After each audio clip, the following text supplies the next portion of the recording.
Salut tout le monde, j'espère que vous allez bien et bienvenue dans cette nouvelle vidéo. Donc aujourd'hui, on va parler de comment devenir un homme du top 1% en 2024. Alors, premièrement, avant de commencer et pour mettre quelque chose au clair dès le début, je ne vais pas vous partager aujourd'hui des aspects que vous connaissez déjà et que vous avez déjà entendus dans plein d'autres vidéos YouTube, que ce soit de travailler fort, d'être patient, d'être sérieux.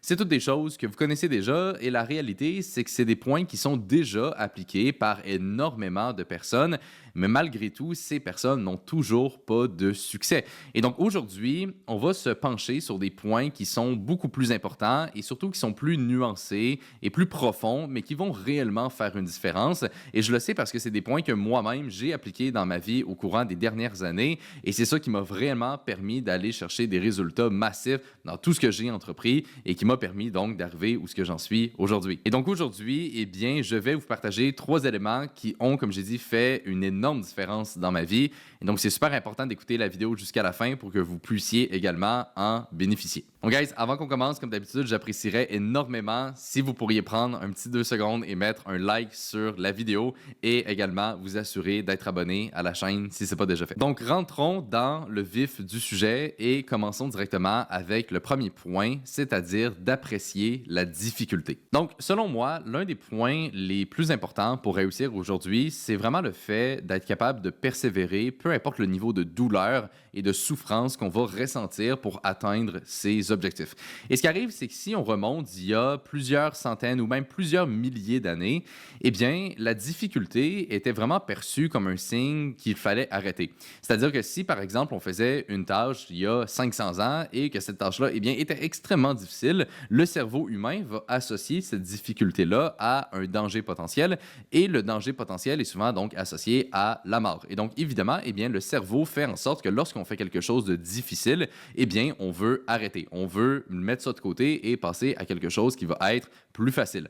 Maintenant, le problème avec ça, c'est qu'aujourd'hui, dans notre société actuelle, eh bien, la grande majorité des choses que vous allez faire et qui sont donc difficiles, eh bien, ça ne va pas vous tuer, ça ne va pas vous empêcher de vivre ou quoi que ce soit. Ça va tout simplement vous permettre même d'avancer et de progresser vers vos objectifs. Mais le problème, c'est que le cerveau humain n'a pas eu le temps d'évoluer et de s'adapter à la réalité qu'on a aujourd'hui. Et donc, on travaille encore aujourd'hui avec un cerveau qui nous dit que lorsque c'est difficile, eh bien, c'est un signe qu'on pourrait potentiellement y laisser sa vie et donc qu'on devrait arrêter. Mais bien évidemment, ce n'est pas la réalité des choses et c'est même donc, comme j'ai dit, le contraire. Lorsque c'est difficile, lorsqu'on a un challenge devant nous, eh bien, la meilleure chose qu'on peut faire, c'est souvent de tout simplement continuer et d'aller au bout de cet obstacle pour qu'on puisse justement le franchir et donc continuer d'avancer. Il y a quelques semaines de ça, j'écoutais une entrevue d'Alex Hormozy, qui est un entrepreneur aux États-Unis que j'aime bien. Et dans la vidéo, il parlait justement du fait que le plus que c'est difficile, eh bien, le plus qu'il est satisfait parce qu'il sait que la grande majorité des gens ne vont pas être capables de suivre. Donc, quand ça devient difficile, quand on a un obstacle devant nous et qu'on se dit « Est-ce que je devrais continuer? Est-ce que je devrais abandonner? C'est vraiment difficile. Je sens que je ne vais pas y arriver, etc. » Eh bien, ces moments-là, c'est selon moi les moments les plus importants. Parce que si on est capable de persévérer, puis si on est capable d'aller plus loin que de s'arrêter à la difficulté, eh bien, ça veut dire que la grande majorité des gens vont pas être capables de passer au travers ça. Ils vont pas être capables de surmonter la difficulté. Et donc, ça fait qu'on peut réussir à un niveau de succès qui est beaucoup plus élevé. Et donc, ça, c'est tout simplement la réalité qu'il faut accepter, c'est-à-dire que le plus que c'est difficile, eh bien, le moins qu'on va avoir de compétition et le plus qu'on peut réussir. Et donc, quand on voit un obstacle devant nous, au lieu de se dire que c'est trop difficile puis qu'il faut arrêter, il faut réussir à reformater en quelque sorte son esprit et de se dire que c'est parfait, c'est ça qu'on veut. Si c'est difficile, si on souffre, si on a beaucoup de misère à réussir, eh bien probablement que c'est un signe qu'on fait quelque chose que la grande majorité des gens n'oseront pas faire et c'est ça qui va nous permettre tout simplement d'atteindre un haut niveau de succès. Le deuxième aspect que je voulais partager avec vous aujourd'hui, c'est l'importance de ne jamais devenir confortable. Je pense que l'un des plus grands problèmes de notre société d'aujourd'hui, c'est vraiment le fait qu'on a accès très facilement à de la dopamine instantanée. Pour ceux qui ne savent pas c'est quoi, la dopamine, c'est tout simplement un neurotransmetteur dans son cerveau qui essentiellement est responsable du bonheur et du plaisir. Concrètement, c'est ça l'idée. Et donc, le problème, c'est qu'aujourd'hui, avec les jeux vidéo, la pornographie, la malbouffe et toutes ces choses-là, eh bien, on est capable d'aller chercher donc ce niveau de plaisir de façon extrêmement rapide et surtout de façon très, très, très intense. Et donc, si quelqu'un est habitué justement d'avoir tout le temps ces rushs de dopamine, eh bien, qu'est-ce qui va arriver, vous pensez, quand la personne va essayer de travailler et d'être focus et d'avoir une bonne diète, etc.? Eh bien, évidemment, ces aspects-là vont lui apporter tellement pas de dopamine comparé aux autres activités que la personne va juste jamais vraiment être capable de sortir de sa zone de confort parce que son cerveau est tellement habitué à recevoir des rushs de dopamine instantanés qu'il va juste pas être capable de justement travailler pour obtenir un objectif plus long terme. Et ça, je le vois dans la grande majorité des personnes aujourd'hui, surtout malheureusement les jeunes. Et oui, parce que les jeunes qui passent beaucoup de temps sur les réseaux sociaux, en jouant à des jeux vidéo, etc., eh bien, malheureusement, ils sont exactement dans ce problème-là. Et c'est facile tomber là-dedans, mais c'est beaucoup plus difficile en sortir. Et c'est pour ça, donc, qu'il ne faut jamais devenir confortable avec sa situation, parce que c'est souvent quand on devient confortable que ça devient donc plus facile de tomber justement dans ces plaisirs court terme. Et c'est exactement ces points-là qui vous empêchent de progresser sur du long terme. Et donc, le problème avec ça, c'est que lorsqu'on devient trop confortable, eh bien, c'est là qu'on arrête d'essayer d'évoluer et des nouvelles choses pour réussir. Parce que pourquoi on voudrait changer sa situation si on est déjà autant confortable? Mais le problème souvent, c'est que le confort n'est pas égal au bonheur. La plupart des gens sont confortables dans leur quotidien, mais ils ne sont pas heureux dans leur quotidien. Et donc, c'est pour ça que c'est super important de, surtout au début, en fait, se forcer à sortir de sa zone de confort et à faire des choses, donc, qui sont différentes de ce que vous avez fait présentement.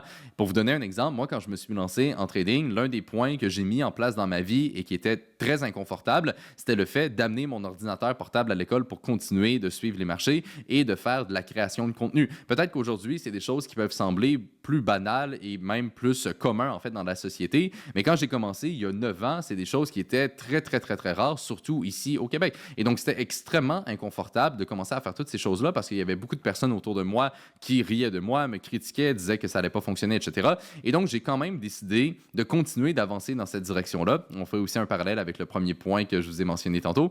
Mais donc, le fait de continuer sans cesse et de persévérer malgré le fait que ce soit inconfortable, eh bien, c'est ça qui m'a permis d'avancer et au final, d'aller chercher des résultats qui sont différents que la grande majorité des gens. Puis au final, je pense qu'il faut juste comprendre que si réellement vous voulez faire partie du top 1% des gens, si vous voulez avoir énormément d'argent, la liberté financière, liberté géographique, liberté temporelle, vous pouvez faire littéralement ce que vous voulez. Si c'est vraiment la vie que vous aspirez d'avoir, ben, il faut réaliser que c'est le top 1% et je dirais même le top 0,00001%. Et donc, est-ce que vous pensez que vous allez réellement atteindre ce niveau-là en faisant les actions que la grande majorité des gens font? Eh bien, évidemment, la réponse est non. OK? Si on veut faire partie du top 1%, eh bien, il faut faire ce que le 1% fait. Et donc, ça veut dire de ne pas faire ce que le 99% des gens font. Et donc, ben, ça vient tout simplement au fait de ne jamais être confortable. Si vous êtes confortable, vous n'allez jamais réussir à progresser et à réellement atteindre un haut niveau de succès. Donc, même si ça va bien, même si vous avez déjà un bon revenu, même si ça commence déjà à justement se concrétiser, restez inconfortable. Continuez de pousser, continuez de vous donner à 100%. C'est le plus important. Le troisième et dernier élément de la vidéo d'aujourd'hui qui va venir un peu synthétiser les deux autres, c'est le fait de ne jamais être satisfait de ses résultats. Donc, au courant des dernières années, j'ai coaché plus que 500 personnes au travers de notre programme de coaching et j'ai parlé probablement avec des milliers et des milliers de personnes qui aimeraient réussir en trading et qui aimeraient donc avoir du succès. Et l'un des points que je me suis rendu compte qui fait que la grande majorité de ces personnes-là ne vont jamais vraiment réussir, c'est qu'ils sont satisfaits de leurs résultats, même si, au final, ben, ils n'ont pas vraiment tant de résultats que ça.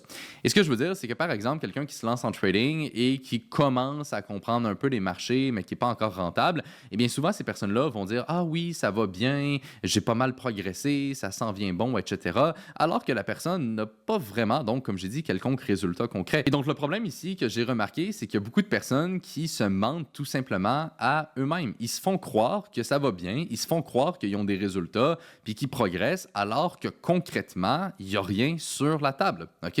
Puis ça, c'est important de le comprendre. Je veux dire, c'est correct d'être fier de soi, d'être fier de son parcours puis d'où est-ce qu'on vient.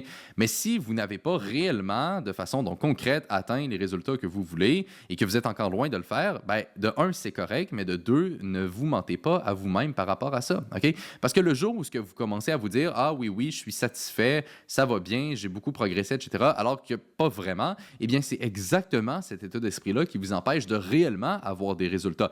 Tandis que si vous faites juste accepter la réalité comme elle est et vous dire, OK, peut-être que j'ai pas encore atteint mes objectifs et peut-être que je suis pas encore rendu où ce que je voudrais vraiment être, eh bien, c'est avec ce genre de raisonnement-là que vous allez être capable de vous dire, OK, ben, oui, j'ai progressé, mais il manque encore du travail. Et donc, c'est vraiment avec un état d'esprit comme ça qu'on va être capable d'avoir des résultats. Puis évidemment, je suis conscient aussi que c'est pas forcément l'état d'esprit qui va, on va dire, vous rendre le plus heureux parce que le fait de tout le temps être insatisfait, eh bien, ça va justement vous permettre d'avancer, oui, mais en même temps, créer tout le temps un manque et un besoin à combler. Donc, c'est sûr que rendu à un certain niveau, c'est correct, je pense, de changer cet état d'esprit-là quand vous avez déjà réellement beaucoup de succès. Mais si en ce moment, et je m'adresse ici à la grande majorité d'entre vous, eh bien, vous n'êtes pas dans cette situation-là, eh bien, il faut garder l'état d'esprit d'être insatisfait et de continuer d'avancer. Et vous savez quoi? C'est un état d'esprit que moi-même, encore aujourd'hui, je garde. Alors que concrètement, ça fait 5 ans que je fais du training à temps plein. J'ai exactement la vie que je voulais. J'ai une belle voiture, je peux voyager, je peux faire tout ce que je veux. J'ai littéralement la vie dont j'ai tout le temps rêvé d'avoir. Mais même encore aujourd'hui, je continue d'être insatisfait parce que je le sais que je peux aller plus loin et je sais que je veux encore plus. Comme j'ai dit, un jour, je vais probablement changer cet état d'esprit-là. Mais pour le moment, eh bien, on n'en est pas là. Et c'est aussi le fait donc de comprendre qu'il y a différentes saisons dans la vie et quand on n'a pas réellement atteint le succès qu'on veut, eh bien, c'est important d'être dans une saison où ce qu'on se permet justement d'être insatisfait parce qu'on sait que c'est ça qui va nous permettre d'avancer et de réellement réussir au bout de la ligne. Et donc, si vous combinez les 3 éléments que je viens de partager avec vous, eh bien, je suis convaincu que vous allez avoir la flamme à l'intérieur de vous pour réussir et le bon état d'esprit qui va vous permettre d'avancer. Comme je l'ai dit au début de la vidéo, c'est des nuances, c'est des points qui sont, on va dire, un peu plus subtils que beaucoup d'autres aspects, mais c'est des éléments que si vous n'avez pas, eh bien, vous allez être bloqué tôt ou tard dans votre progression. Donc, c'est super important de, comme j'ai dit, reformater son cerveau pour être capable simplement d'aller chercher le plus de résultats possible. J'espère, guys, que vous avez apprécié la vidéo. Si oui, mettez-y un like et là-dessus, on va tout simplement se retrouver dans la prochaine.